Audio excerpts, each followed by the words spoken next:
kitchen, yeah, 'cause it's going to be raining outdoors. Ooh, the woman I love, yeah, I stole her from my best friend. Some joker got lucky, yeah, stole her back again. Yeah. You better come on in my kitchen, hey, 'cause it's going to be raining outdoors. Ooh, the woman I love, yeah, I stole her from my best friend. That joker got lucky, yeah, and stole her back again.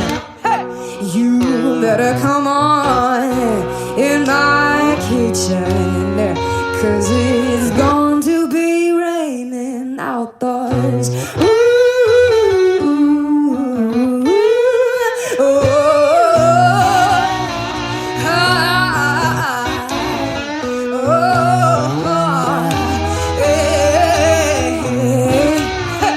you better come on in my kitchen, 'cause it's going to be raining outdoors. Ooh.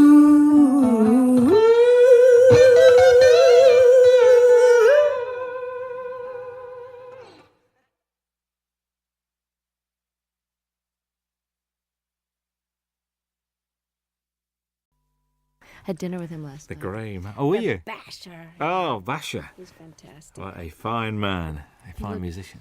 They've got a picture of him on the wall of this VH1 studio in Camden Road where we were, and he looked like a lemur, like, because he's just had really light blue eyes, and just the photograph looked like he was holding a guitar, and he just looked like one of those exotic Madagascar lemurs that only come out at night. It was great. We I used to run a little venue in the north of England, which was an old wooden pavilion that was been knocked down now, and we booked this band one night, and they pulled. So the agent said, "Well, I've got this other band called Brinsley Swartz. Do you want them to come?" Yeah. So we said, "Okay." So they turned up, and it was just brilliant. They went down a storm, and it was a really, really good gig. It was just amazing. Very, very good. Are we rolling? He's Okay. one of a kind, Oh, really. One of those people that you're just so glad he's around. Paul Carrick as well. Oh, great guy. Well, Bonnie. We're still here with our same jobs. I knew you were going to It's say a miracle, isn't it? that. A live album. And about time too. Tell me about it. Yeah. Not from lack of wanting. Really? So why now? A couple of reasons. I've been being besieged by people over the years that say, your live shows really capture you, and if only you could get one out, you'd really come across. And I was all ready to do one because of, Little Feat years ago had that great Waiting for Columbus album, and it really broke through and captured them in a way that the studio ones, although those were great too. And I just have been waiting and waiting, but the situation with Warner Brothers where I was for the first 9 albums up until 82, I was with Warner's, and I wanted to do the live record after my 8th record, and it just they didn't really feel, and neither did I, that the promotion for it went well, to put it mildly. I'm trying to be polite. And radio really stopped playing any kind of progressive format, so I was basically shunted off into the hinterlands of fringe music. And even though I was selling well in my concerts and my core audience bought my albums, it wasn't the right label situation to put out a live record, because they didn't care enough, frankly. So it took me a while of waiting to get on a new label, and then God knows, after the Grammys hit, things have been really great with EMI Capitol, and I wanted 3 studio records under my belt to draw from great songs that people would be familiar with. And I've been basically planning to have this lineup of guests for a long time now, and finally I've got the great band that can play the songs as well as the ones that play in the studio, because most of them are the ones that are on the records. Indeed. I can't believe that these friends just happened to be around. There must have been a lot of phone calls going out to get all these guests on this album. Well, you've got to plan, because people's schedules are way in advance. I mean, I know what I'm going to be doing 5 years from now almost. So everyone's booked, and everybody's got their own album schedules. And Jackson said, I'm going to be recording, but it's if you can film and record in California, I bet you I can fly up for the day. Hornsby had already made room in his schedule for me. And this was planned in March in order to secure the mobile truck, the concert venues go on sale, at least a couple of months before. And, of course, the film crew, we had 9 35-millimeter camera, film for 2 days. So, that's almost $1 million type of proposition just for the film alone to film the 2 nights. And so, yes, it had to be way planned and approved and paid for in advance. But I must admit, the sound of the album is one of the best live recordings I've ever heard. Oh, fantastic. And I'll tell our engineer that because he worked his you-know-what off trying to make it. Because I'm not a big connoisseur of live albums. I mean, I listen to James Taylor's and Peter Gabriel's and of course, Little Feats I play a lot. And I have some live Westwood One radio programs that I've listened to and gotten copies of live performances where I've missed someone's tour. But I really wasn't an audiophile enough to know that it turns out, I've found out from doing interviews, that most live albums get listened to once and put on the shelf. So Ed said, he really wanted to go for, making this the best live-sounding record he's ever heard. And he studied a lot of them about how much echo in the room echo to leave in and how much clapping between songs and how much talking. Where there was a lot of deliberation that went in. And, of course, each song is from sometimes a totally different night in a totally different hall. So there's a lot of post-production work that went into this. And it works so well. A couple of things. Vince Gill has described you as the wildest lady he knows. All right, Vince. What do you think about that? I think he's the guy all of us would love to get wild with, actually. He's the nicest star. Well, actually, Brian and Bruce and Jackson, my special guests, are pretty nice, too, in the unneurotic field. You know what I'm saying? Like people that are just folks when you meet them. I don't know if that was your impression, but I know that Vince and I, over the years, I mean, when he was in Pure Prairie League and I was still on Warner's, we ran into each other, and we actually did a duet together when he was first a solo act. We did a song called Let's Do Something Even If It's Wrong. And he and I were both kind of wild. I don't mean that in a biblical sense. I just mean, wild rockers. We didn't get into this line of work because we like to go to bed at 9 o'clock. Well, you don't start till late anyway, do you? It's not late. You know what? I get up early when I'm off the road. I like the daytime hours because if you're not up partying at night, there's really no reason to be up past midnight unless you just get into one of those great moments when you can write and you're reflective and everybody else is asleep. But I've started to really like the early morning dawn hours. In London, when there's nobody else around, it's very good. I was in New York last year, and we drove out of the city we just drove out for about an hour at about 6, 7 o'clock on a Sunday morning. Nothing in New York. Very strange feeling. I bet it was very bizarre. Strange. I bet. Very, very weird. Do you think marriage has given you a different outlook on life? Have you calmed down or not? Or do Michael and you have a sort of a thing, I don't think marriage has much to do with the calming down. I think just getting older, from your 20s to your 30s, there's a certain calming down, and I don't know about your life, but most of the rockers I know, and by rockers I mean not such as a musical categorization as in party as much as you want and can get away with kind of a thing. Like I would never jeopardize my job or walk around stumbling, and I never was one of those kind of visibly out of it kind of a person where people would comment on it. It was more like a private thing after the show, but lifestyle changes in your 30s are necessary if you want to keep your wits, your memory, your looks, and your health, not to mention the most important, which is your music. So even though I never jeopardized my job, I think my effectiveness, how many hours of the day I was able to be productive, was starting to get affected by my extracurricular activities. So my calming down that way happened in my mid-30s when I kind of quit drinking and took up yoga and bike riding and doing all those things with the ravages of time so that you end up feeling more energetic and more able to do your gig and have more fun because it just isn't fun to feel bad, I mean, I know some people make a career out of it, but the feeling bad is for the young. And marriage has just been, it's a challenge, and it's very adventurous, and it's exciting to know that somebody's not going anywhere when you have a big row. But it's also comforting to know that there's a level of commitment that makes the rough times more doable, and that makes the sweet times very, very deep. And, the learning about each other and learning about yourself. Stuff comes up in marriage that didn't come up when you're living together with other, I didn't live with Michael until we got married. And you repeat patterns in your parents' marriage, whether you wanted to or not.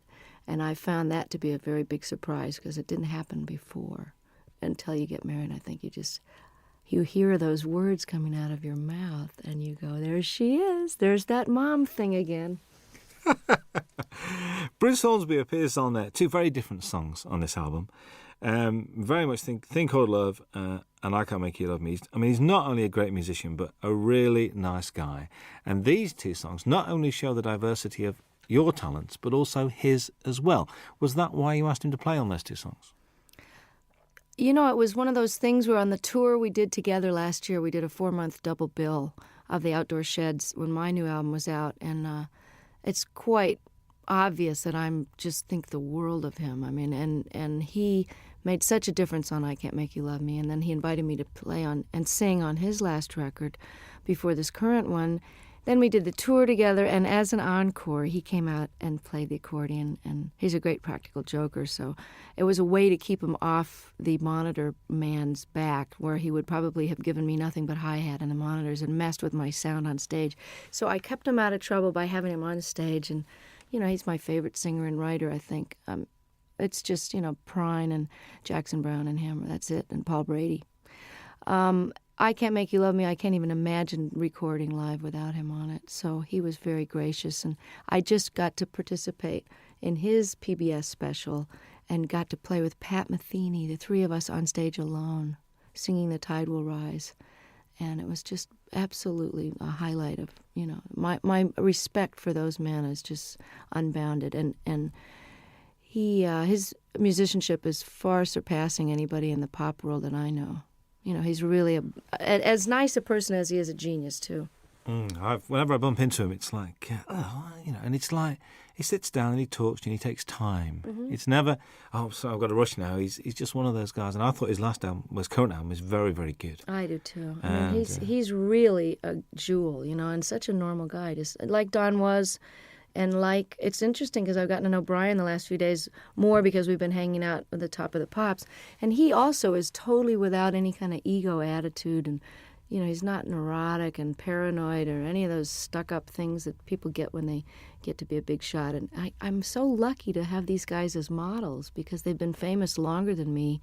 Hornsby came out of the box with big hits, and he's just nonplussed, totally regular guy. That's why you get on so well, because you're the same. You've got the same attitude, and that's why, and it shows. I reckon this record's great to listen to when driving. I've been driving around listening to this. I think it's brilliant. God, I'm so glad. It's so new that I haven't had reviews yet. So this is it. Give it to a friend. Go and drive around, listen to that, and it's great. A song on it, Shake a Little. New song to you. New song by the guy Michael Ruff, who wrote "Cry on My Shoulder" on Nick of Time, and. I listen to so many tapes of things where people have a cover letter that says, this is so perfect for you, we've had you in mind, and then it's just dreck. So I appreciate the thought, but, I don't know whether to throw a bucket of water on them the next time I see them or just never answer their phone call. And then there's these jewels like Michael Ruff, who's a brilliant artist on his own and has never gotten the attention he deserves. And I think he's actually got quite a good career in Sweden going on for some reason. But he had 2 great records on Warner Brothers years ago, and the women are all mad for him because he's absolutely gorgeous. But what an unbelievable tune. I'm glad you mentioned it because I love it. I think it made a good single, actually. I was listening to it. I think so, too. A good single. Matters of the Heart is haunting. That's one where I think you mentioned this capturing the audience. You could hear a pin drop in that auditorium. They're all there as one, I think. And hadn't heard the song before, too. No, so that was really which is great. like, ugh. Yeah. And, did you feel that was a special performance that night with them? Exactly. That was why we picked that night's performance. All the great part about recording 6 nights is that we really got the best performance of each one. It was hard to choose sometimes, but there was always one that had that pathos and a unity of, whether it was a spontaneity or just not thinking about it. Everybody forgot about the tape, and the audience, for whatever, it's almost like a great meal or making love. There's just that one evening where it's that you're doing the same thing with your lover that you've always done, but it's just fitting and feeling perfect. And that this track has got a soulfulness to it, kind of a Ray Charles thing that, Michael McDonald is an incredible writer and singer. So the fact that to wrap myself around one of his songs like this is, you're as good as your material. And like I Can't Make You Love Me, this is one of those classic songs. I think what's nice about this record as well is it's not Bonnie Raitt's greatest hits live, which I'm so pleased about. It's a real, it's almost it's a comment and it's a reflection. Was that purposeful, the way you selected the songs? Yeah, and I'm glad to hear you say that. This is terrific that it's coming across, even in its shortened one-disc version of the 2-hour concert. I mean, we were actually surprised, Don and I, when we had to narrow this down, that this played as well, and we almost like this order better than the ones with the extra 4 songs on it. I had no intention of doing a greatest hits, because why would somebody want to buy it? Well, I suppose they would want to have all those so-called hits on one record, but why not try letting the songs go out the way they've evolved over the last few years? I mean, Love Me Like a Man, I recorded in 72, and the guitar solo is never going to be the same twice. And certainly Have a Heart and Love Letter and different songs from Nick of Time, all of these songs have taken on their own character depending on the tour that we play them. Each tour, everything gets a little shifted by the band members, because just to keep it interesting, but also they just grow. Tempos are changed, Have a Heart has a kind of a South African guitar part on it, and that's partly because I've got one of the greatest guitarists as a foil now, George Marinelli, who used to play with Bruce Hornsby. So I wanted to add something different to the older songs and give people, we got 6 new songs, so it's a little bit of everything. I think so. Charles and Ruth, I'm pleased they're on there. I get the impression the way you were together, there's a real mutual respect amongst the 3 of you guys. Oh, total. I mean, of all the people that are on a stage at once, everybody has admiration so deep that, I hope it comes through, and I'm glad to hear you say that it can be felt, because Ruth Brown single-handedly was such an influence on Etta James and Aretha Franklin and all the people that I grew up listening to when I was old enough to read about their influences. They were the ones that mentioned Ruth, because I, of course, was only, 1 year old when her first record came out. But she's built Atlantic Records with her singles in the late 40s and 50s, as did Charles Brown, who's no relation, by the way. He's from a totally different part of the country. But he also was seminal in starting the whole West Coast blues sound, the transition between the post-war jazz era, and he took his Texas very funky roots. He also was classically trained, and he melded them into the style of jazz with the Art Tatum flavor and the beautiful classical music, to where Nat King Cole became famous based on the music that Charles Brown was doing. And, of course, Ray Charles is a direct descendant, although he doesn't credit Charles, and has never turned around and really helped him, nor have Chuck Berry and some of the other people that really grew up idolizing him. And I always felt it was strange that the great rhythm and blues artists and the white artists of today, who owe such an incredible debt to these pioneers, would not only not put them on the show, or at least throw some money towards the organization out of which they can get some health insurance, since they didn't get any royalties. Because this is the biggest criminal revelation I found out in the last 6 years, is that nobody before 1970 did get royalty participation. And we've just now gotten to the 4th large company to only now, 6 years after the organization was founded, to agree to pay a 10% royalty starting today, for example, as opposed to 30 or 40 years of lost royalties and 10 years of CD sales with no money coming, no health insurance. Every other industry has health insurance and takes care of their own, except ours. So this is a call out to the other artists that are listening and fans to make sure you support the reissues that are paying royalties, and don't buy the bootlegs, and don't sell the records direct. Send the money directly to the artists, believe me, before you rip them off for the 3rd time. Absolutely. That's the Rhythm and Blues Foundation as well we're talking about. Yeah. Good to see blues on this. A fine tribute to Mississippi Frank McDowell. And I remember one night in the middle of winter going to Lancaster University, which is like in the middle of nowhere, because a friend of mine rang me up and said, "We've got to go and see this guy playing."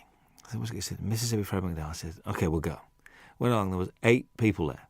but the guy putting it on loved him, and it was obvious. The guy running the gig said, "Look, I spent my money on this, and just come and enjoy yourself." Isn't that the greatest? Because Fred, I'm telling you, was the most exuberant blues man. You know, they always say, oh, they're so full of pain and grief. I mean, Fred loved to play more than anybody I ever saw, and they're just re-releasing I Do Not Play No Rock and Roll, one of the greatest double albums, and I think it was recorded here in London.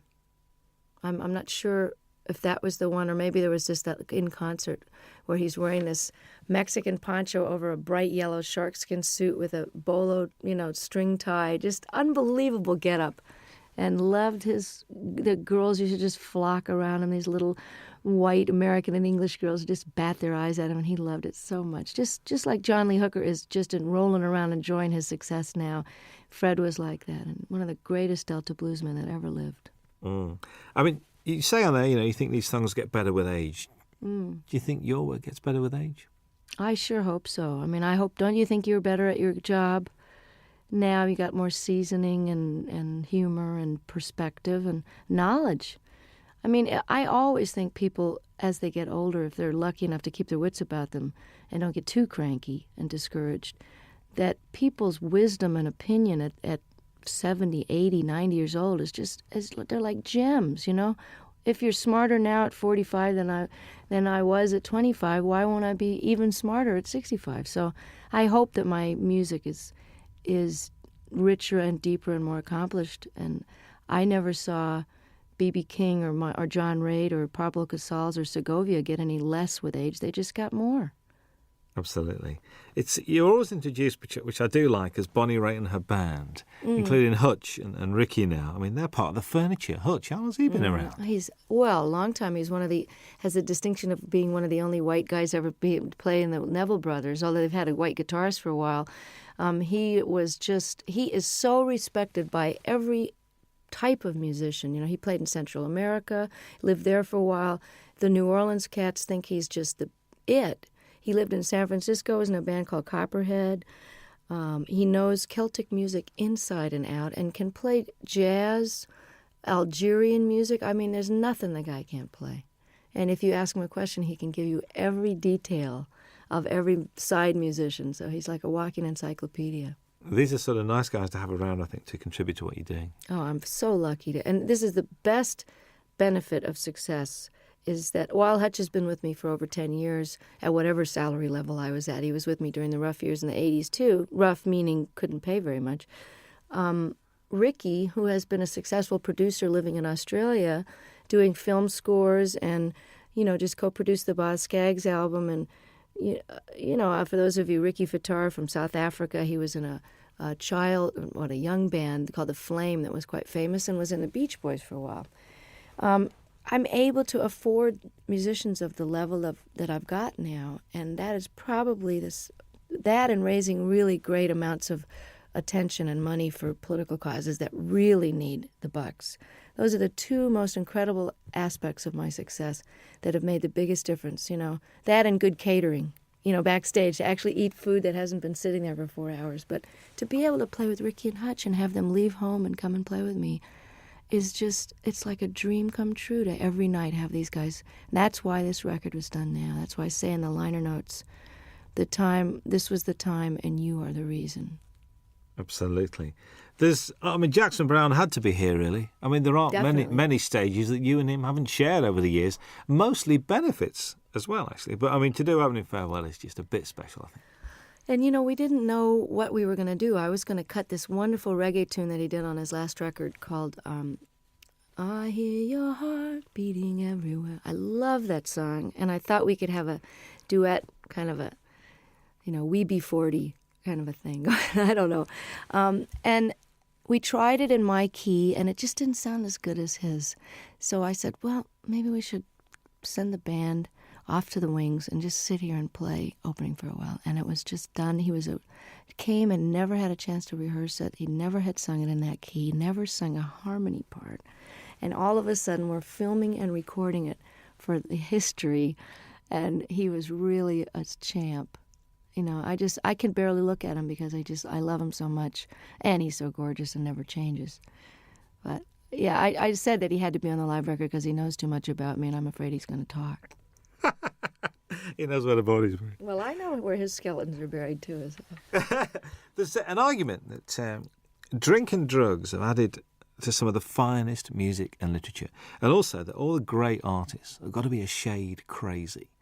I mean, eccentric, crazy, call it what you will. What do you think about that? Totally agree. It's true that some of the greatest works of literature that are currently recognized and studied by even the religious right as great works of art. I mean, Hemingway, all the great works of the 20th century, certainly that whole revolution in the 20s, people were faced. I don't know what the expression is over here, but pissed or whatever. There are a lot of that whining and writing about your mother and tortured. A lot of that stuff, when you know about addiction, you know where that mentality is coming from. Well, that's what makes great artists torture.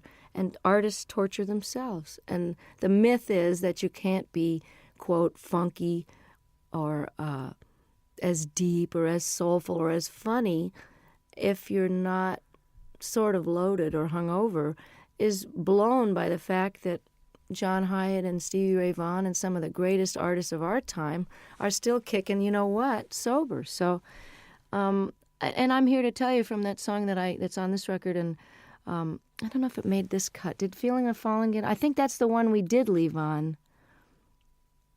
I'm not. Yeah, because I want to let people know that just because you're straight doesn't mean you're not totally miserable and twisted sometimes, and it's out of that angst and misery and longing, which is just part of being alive, which you feel more acutely when you're not anesthetized, that some of the most powerful stuff has come out of my guitar, because it's excruciating to be awake.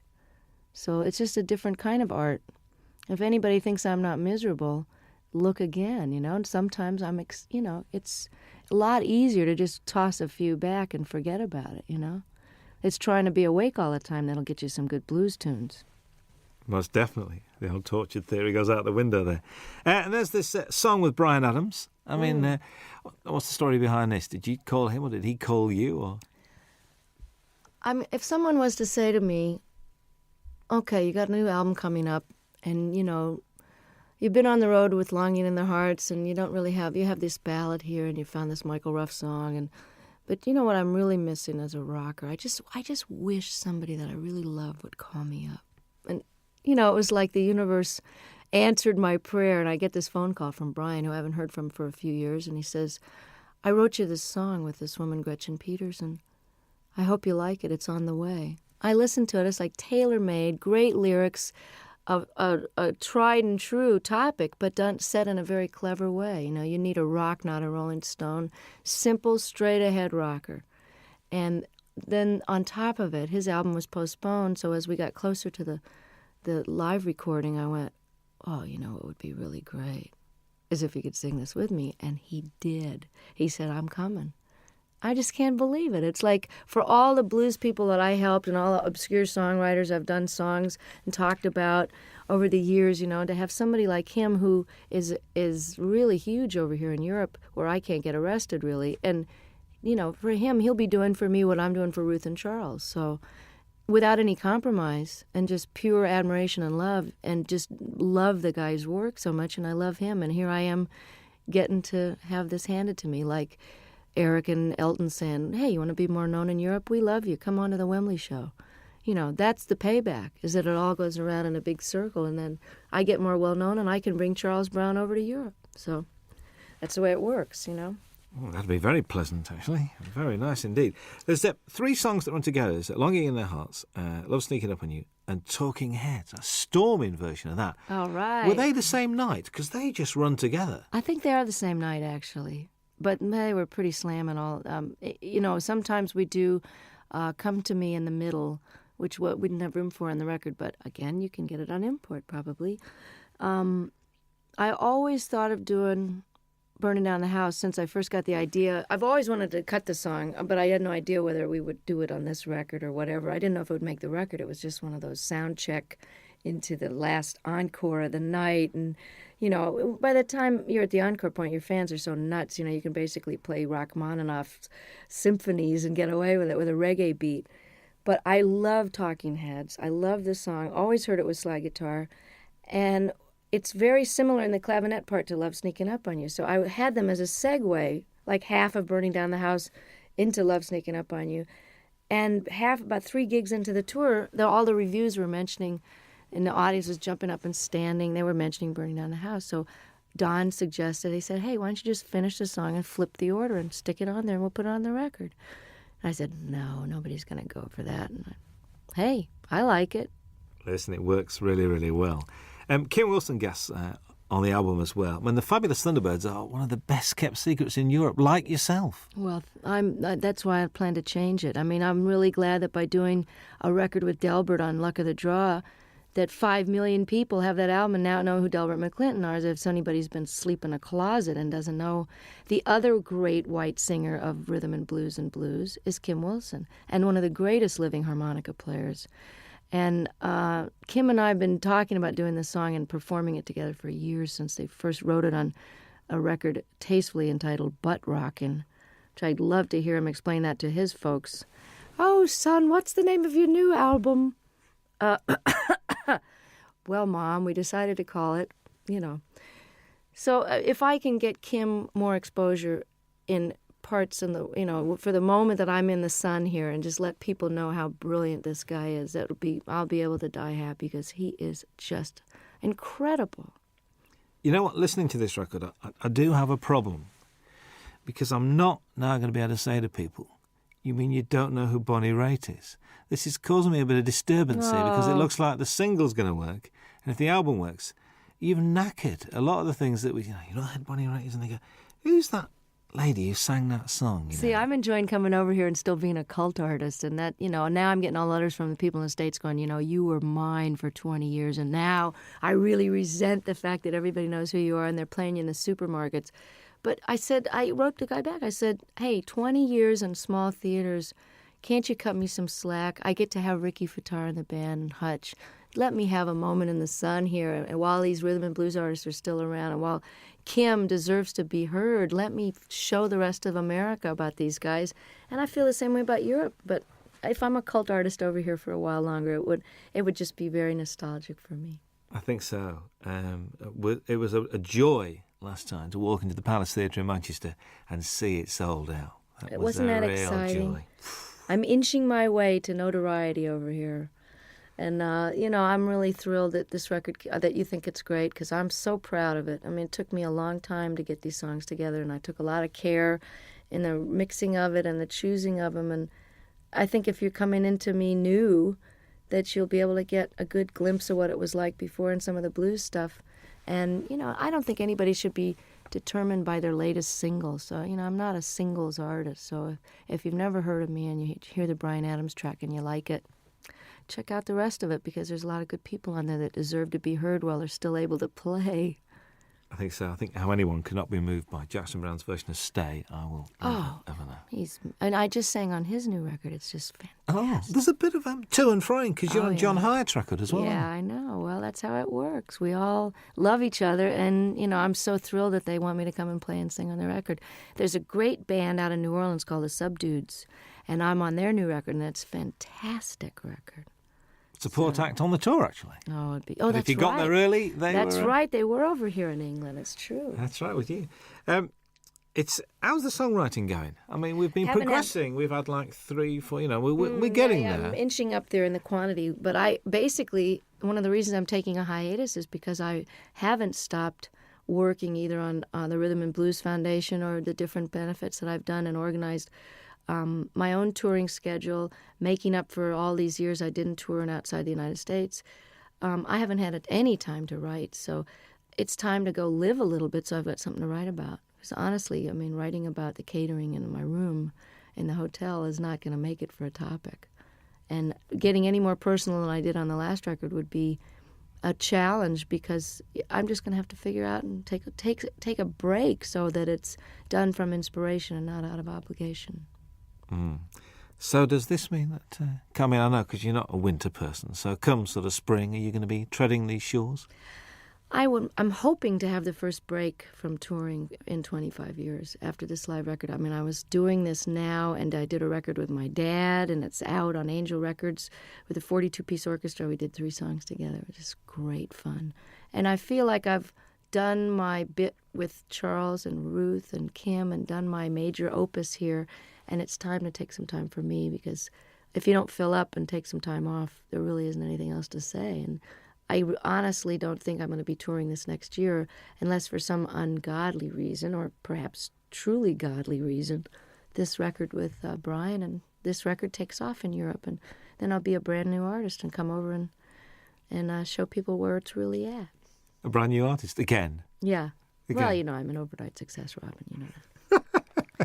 There's a description that I read I'd like your comments on, really.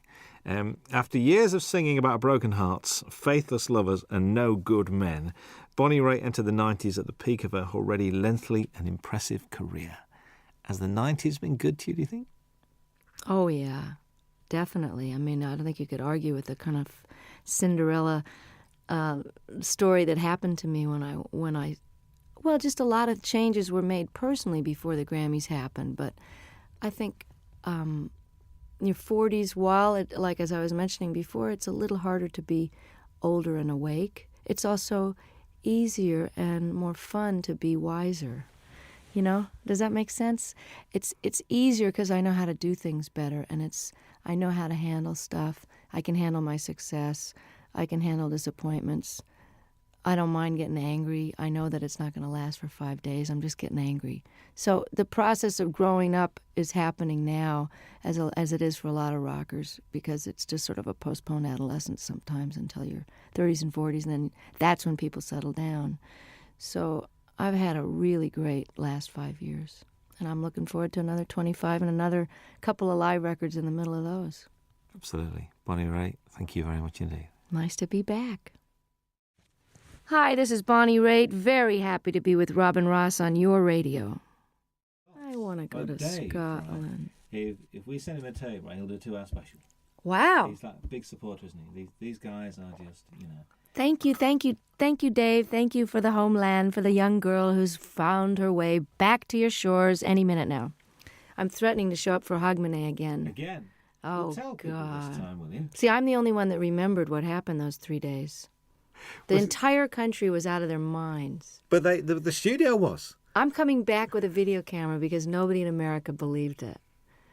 You know, well, they had some sort of sponsorship. They had little bottles of booze on the table, and there was like 65-year-old people just totally clapping and yahooing it up, which is a little glimpse of what, like, a Crosby, Stills and Nash audience is going to be like in 20 years. You know, will be a bunch of old geezers singing, you know, just a song before you go. But they'll still be all applauding. And Sheena will be singing Morning Train, and me and Brady will be out there on walkers singing Thing Called Love. Yeah, I found another Brady Buncher. Curtis Stigers is a Brady Buncher. Yes, he is. Curtis Stigers is a Brady Buncher. I found somebody else as well. You know, guess who cut Paradise Is Here? Cher. Heard it from Brady's lips today. I'm not kidding. That'd be great. Let's find it right now. Really? So that must be this new album, because she's done the Mark Cohn Walking in Memphis. That's a single. So it'll be on the same Well, it's album. good. I'm glad that she's going to get them some wider attention, you know? Brady's record was great, wasn't it? Mr. Cummings won't know what's hitting. He won't know what to do. I know. He's great. I ring him up. I really wanted to do that song too, but Tina had already done it. I think that Cher track's coming out for Christmas as a Christmas single. Paradise Is Here? Well, that's good. I'm glad. I mean, I don't know who produced her, but I hope it's great. My engineer's producing Anne Murray's new record, which should be great. All right. Yeah, she's terrific. When I called you up. Remember when she did that? She wouldn't do an acoustic, would she? She should have done. She wouldn't do an acoustic for us. She's doing one now. Hello. I'll come in here and do one. Yeah, we had John Hyatt. John Hyatt did 2 songs. Did he? Yeah, John did 2 songs. Finn did 2 songs, did they not? Which is Neil and Tim Well, Finn. they just told me to come and talk. They did Weather With You, and they did Nobody asked me. We'll ask you. Anywhere, anytime. You know Hey, we'll like. You could play the national anthem and we'd listen to it. You know that. So, I'd play your national anthem. It'd be interesting. Yeah. It'd be good. Really good. So you're going to Scotland on this break? You're going to try and I want to. I was threatening to go to Ireland or Scotland over the weekend, but I'd like to come back when the days are longer, because it's too hard to come over here and have it get dark at 4. Yeah. Not if unless you. Especially over that You way. know what I mean? If your nighttime hours can be Coast. more productive, but I want to be able to see stuff. You know. Yeah. You were going to go around Ireland. Last time I spoke to you, you were going to visit I did Ireland. it once a long time ago, and I want to do it again. I may do it over the weekend. Just get down the country and see part of it. Well, I did get a whole week in did you? there. I did get a week in Scotland, a week in Ireland back in 91, right after the Grammys. Randy Newman's on Jules Holland on Tuesday night. You should get him in here. I'd love to. With Warner's, you see, Warner's a bit strange. So my best man when I got married is head of promotion at Warner's, and he won't let me do any interviews.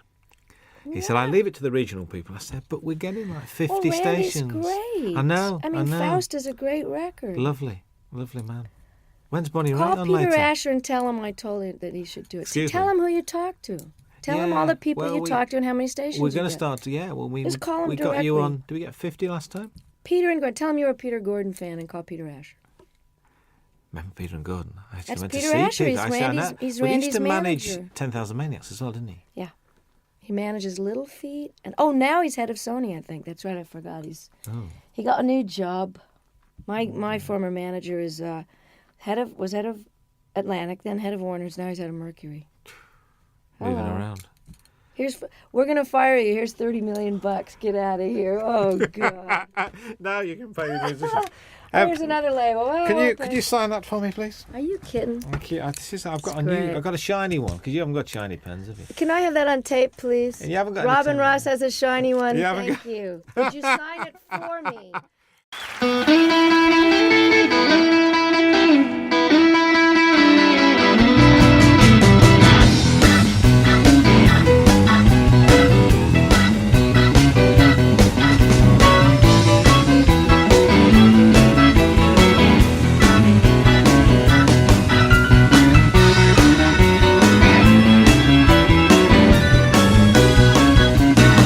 Oh, the first time I saw him, I knelt it on the floor. Never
low-down blues.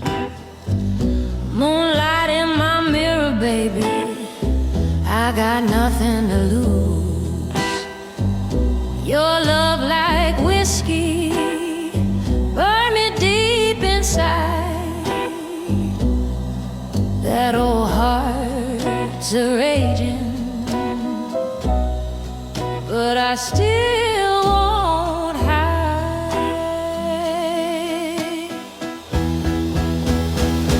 Oh, I'm bad girl blues, can't tie me down. Strutting these streets like I own this town. Got sorrow in my shoes, fire in my heart. Might break you once, but I'll never fall apart.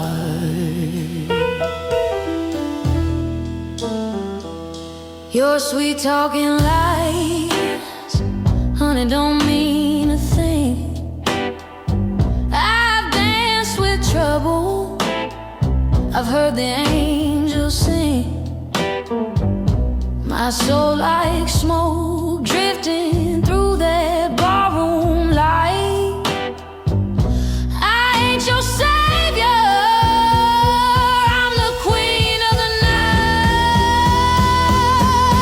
When the horn blows low and the bass starts swinging, I find my rhythm, I keep on singing. Your shadow on my heels won't slow me down. I'm the blues that haunt this whole damn town.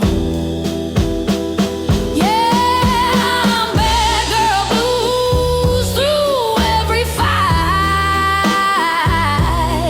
standing tall in shadows of neon light. Oh, heartbreak's a teacher of pain and pride. When you lose yourself, that's when you really shine.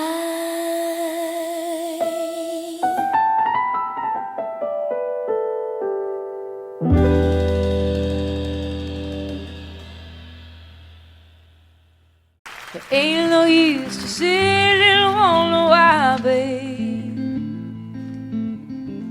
if you don't know by now. Ain't no use to sit and wonder why, it'll never do somehow. Oh, when your rooster crows out the break of dawn, look out your window and oh, I'll be gone. Oh, and you're the reason I'm traveling on. Don't think twice, it's alright. Ain't no use in turning on your light, babe, the light I never knowed. Oh, now it ain't no use in turning on your light. I'm on the dark side of the road. Oh, now I'm thinking and wondering, walking down the road. Oh, I once loved a man, a child, I am told. Oh, I gave him my heart, but it won't in my soul. Now don't think twice, it's alright. Ain't no use in calling out my name, boy, like you never done before. Oh, now it ain't no use in calling out my name now. I can't hear anymore. I wish there was something you might do or say, oh, to try and make me change my mind and stay. Oh, but we never did too much talking anyway. Now don't think twice, it's alright.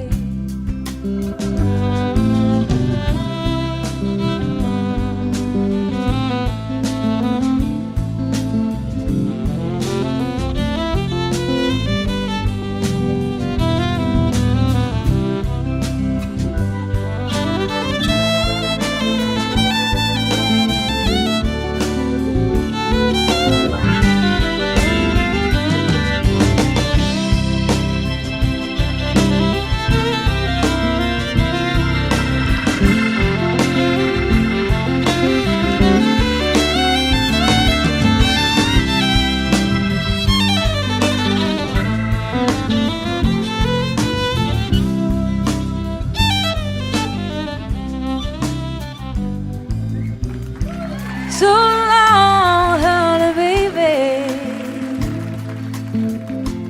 Where I'm bound, I can't tell. Oh, my goodbye's too good to wait now. So I'll just say farewell. And I ain't saying that you treated me unkind. Oh, you could have done better below. I should have known mine. Oh, you just kind of wasted all my precious time. Now don't think twice, it's alright. Oh, you just kind of wasted all my precious time. Don't think twice, it's alright.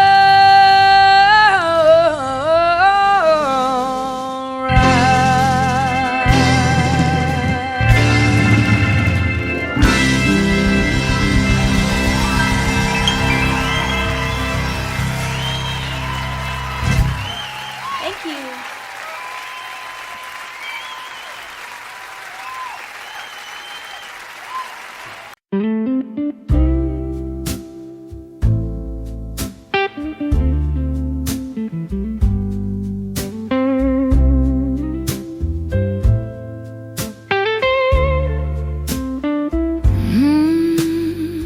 Midnight's falling,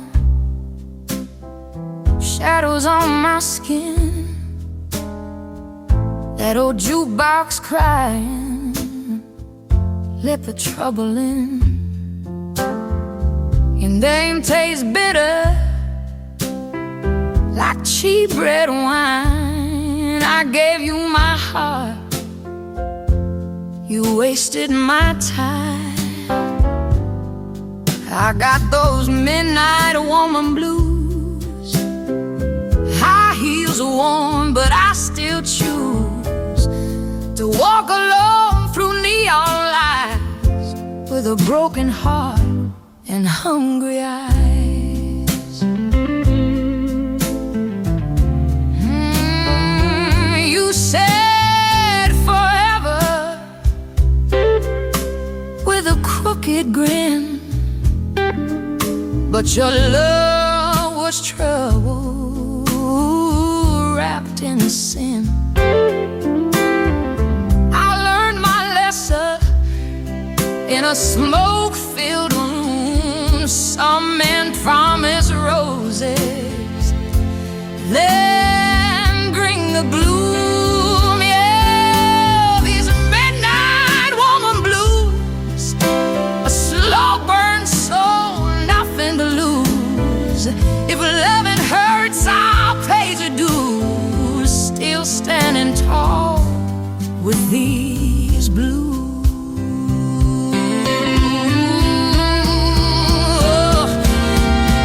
When the bass rolls low and the piano moans, I feel alive in my shattered bones. A woman sings what she's been through. Pain turns gold when the rhythm's true. Midnight woman blues, hear my cry. Love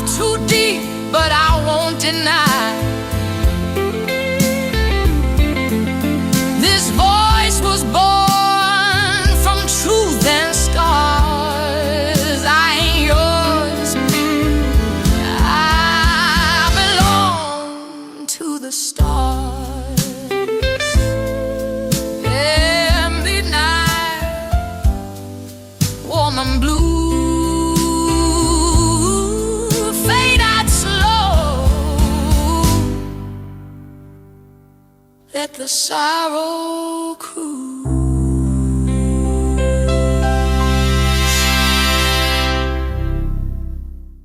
Woke up this morning with that low down blues. Moonlight in my mirror, baby, I got nothing to lose.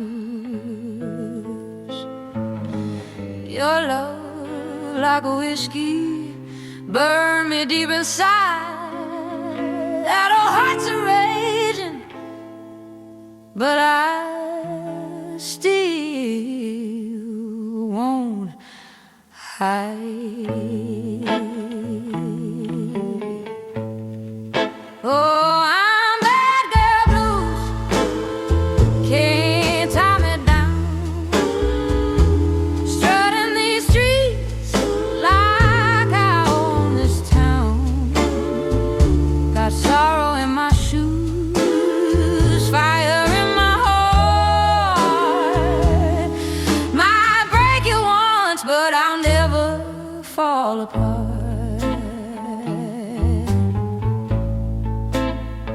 Your sweet talking lies, honey, don't mean a thing. I've danced with trouble, I've heard the angels sing.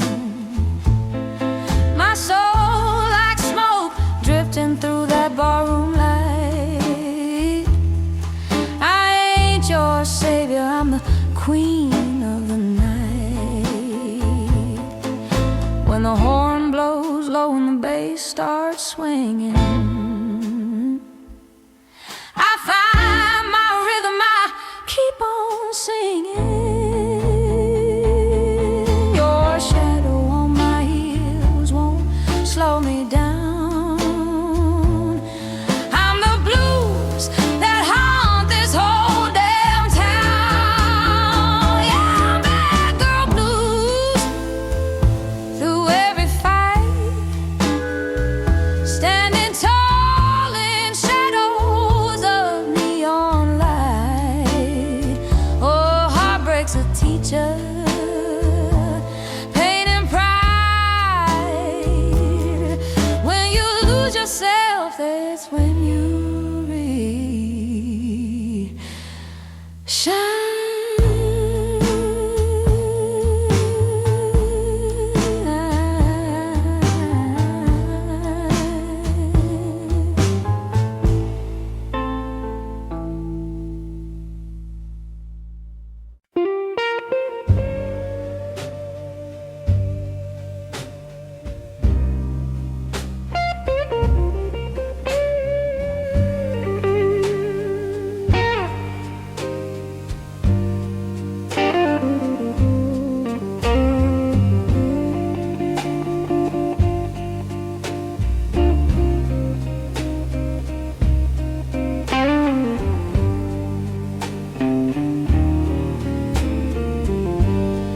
low light burning in a one-room bar.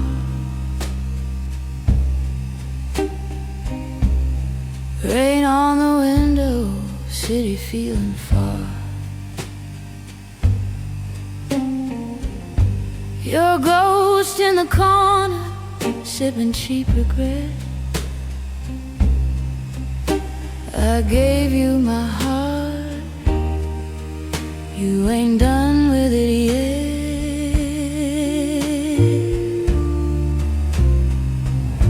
These low-light blues keep calling my name, soft as a whisper, sharp like pain. I try to run, I try to choose, but the night keeps singing these low-light blues.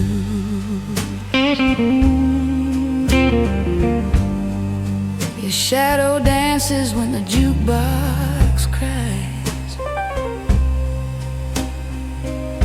Truth hits harder when the daylight lies. Every promise folded in smoke and sound.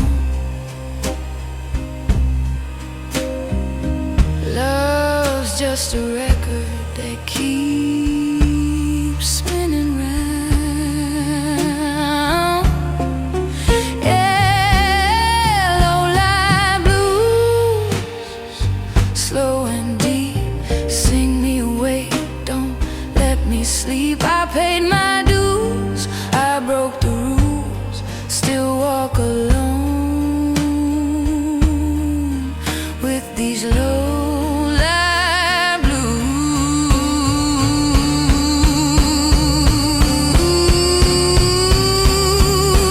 When the bass breathes low and the piano sighs, I feel my strength between the lines.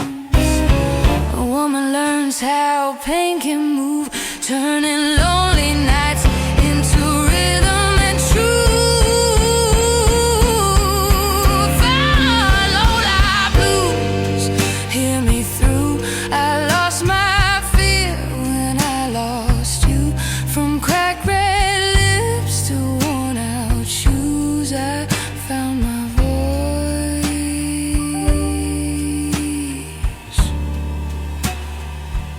in these low-light blues.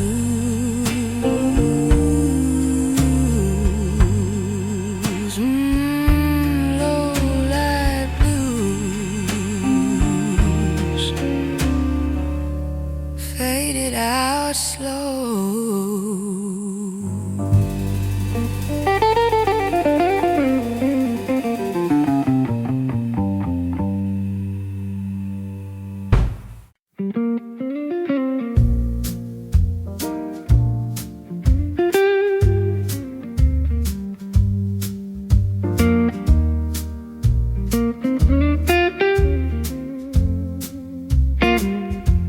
Midnight's falling, shadows on my skin. That old jukebox crying, let the trouble in. Your name tastes bitter, like cheap red wine. I gave you my heart, you wasted my time. I got those midnight woman blues, high heels worn, but I still choose to walk alone through neon lights with a broken heart and hungry eyes.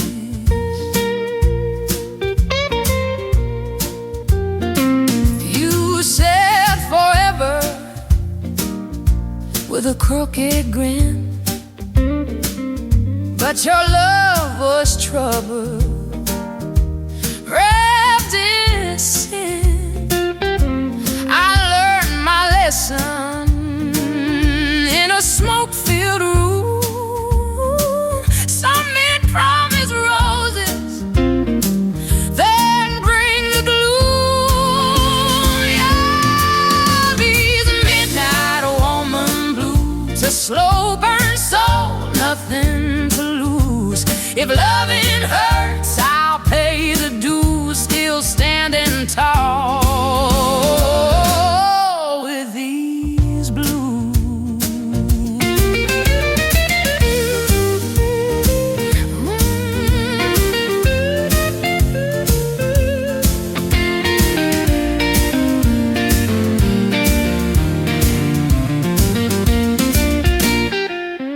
When the bass rolls low and the piano moans, I feel alive in my shattered bones. A woman sings what she's been through. Pain turns gold when the rhythm's true. Oh, midnight woman blues, hear my cry, love too deep.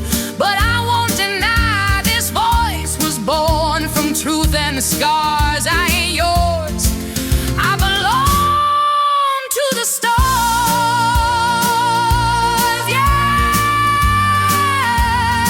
midnight woman blues, fade out slow,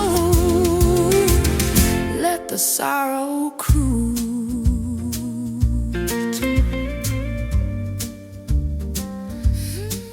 Yeah.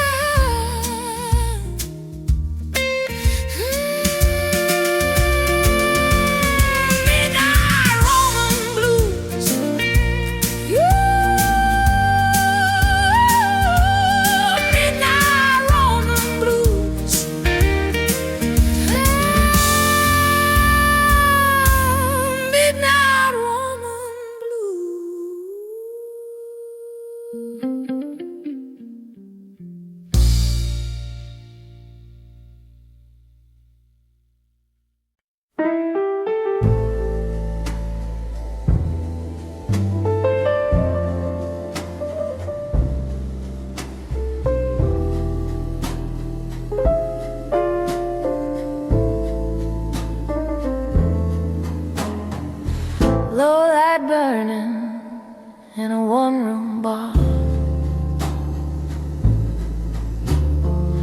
Rain on a window, city feeling far.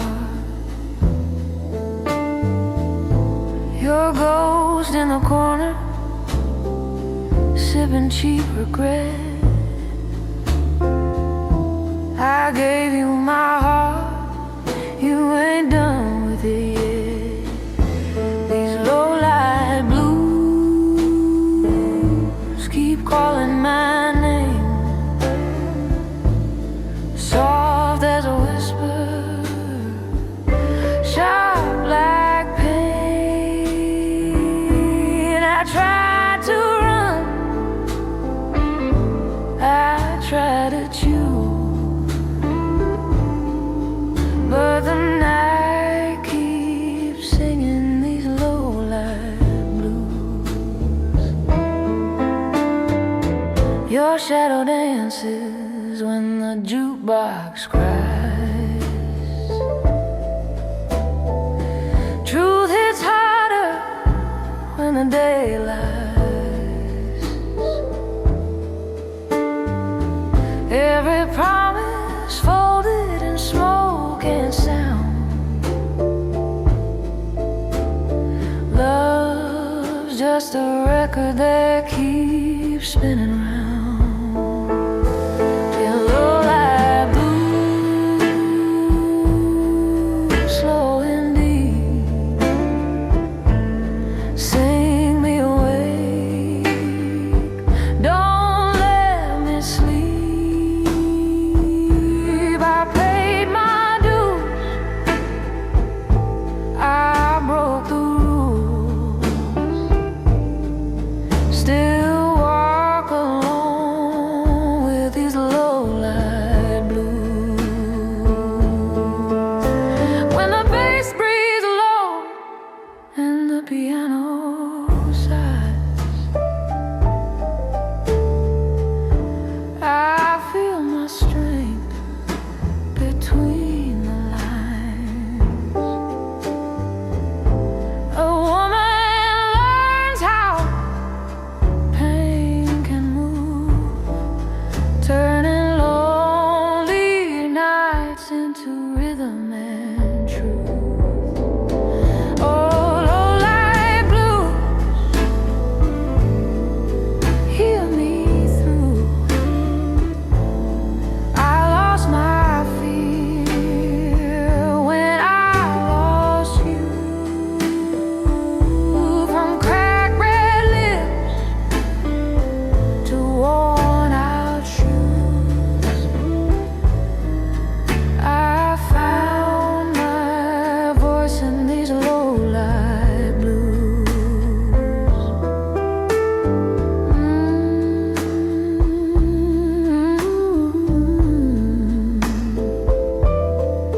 Low-light blues faded out slow.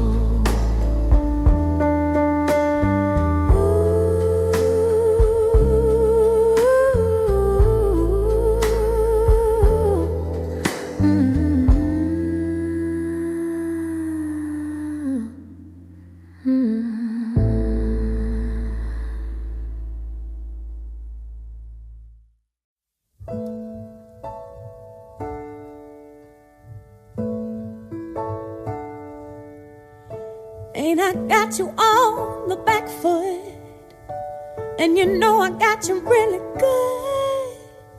And there's something deep inside of me I got to be. And if you find it hard to follow me, if I lose you in my jet stream, then you only got to raise your eyes and see me fly. Don't tell me that I won't, I can't. Don't tell me that I'm not, I am. Don't tell me that my master plan ain't coming through. Do you tell me that I won't, 'cause I will. Don't tell me how to feel, 'cause I feel. And yes, I know what's real. and what I can do. Something that you won't see every day. A little girl who found her way through a world that's designed to break on loving your dreams. And if there's one thing I would say to you, is that there's nothing that you can't do. And yes, it's all about your attitude. Don't let them get to you. Don't you tell me that I won't, I can't. Don't tell me that I'm not, I am. Don't tell me that my master play ain't coming through. Now don't you tell me that I won't, I will. Don't tell me how to think, 'cause I feel. And yes, I know what's real and what I can do. Ooh, yeah. Ooh, hey. Oh, don't you tell me nothing, no.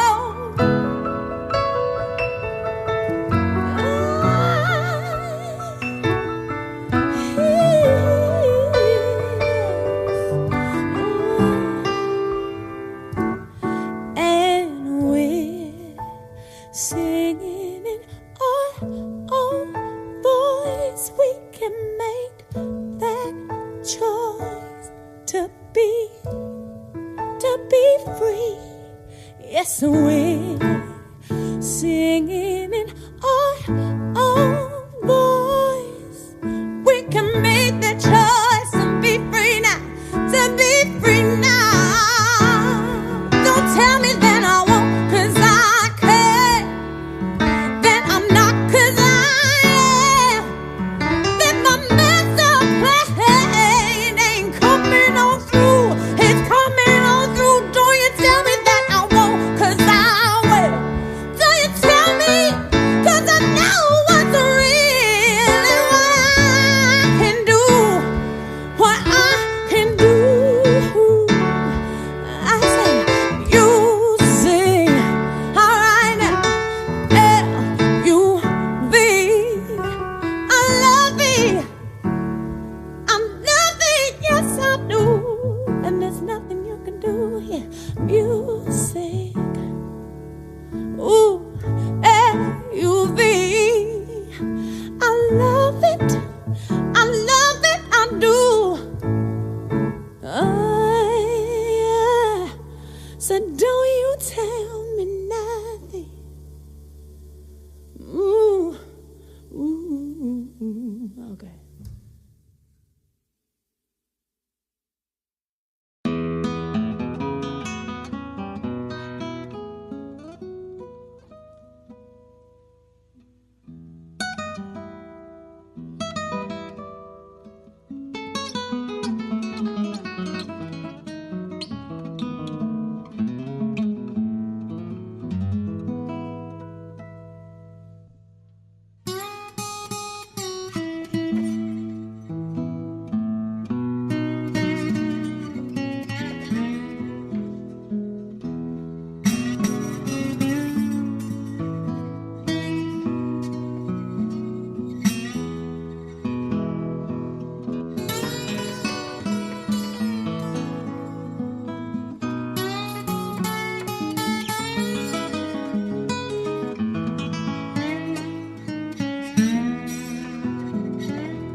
Cuando llega la noche,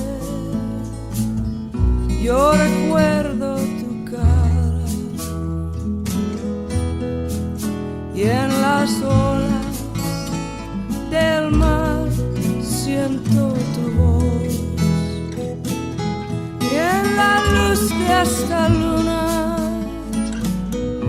es tu piel que me roza.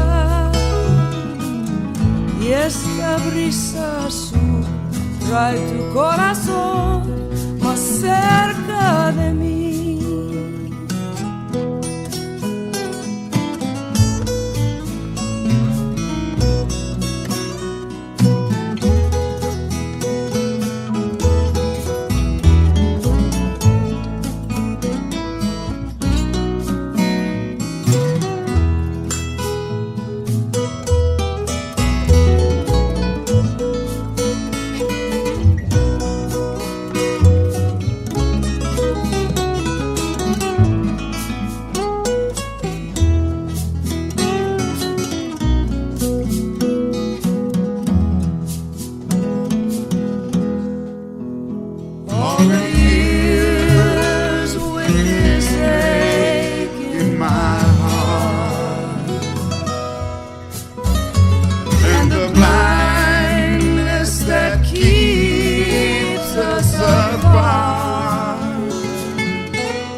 las olas del mar. Yo siento tu voz. Y la luz de esta luna es tu piel que me rosa, y este brisa azul trae tu corazón más cerca de mí. Esta brisa azul trae tu corazón más cerca de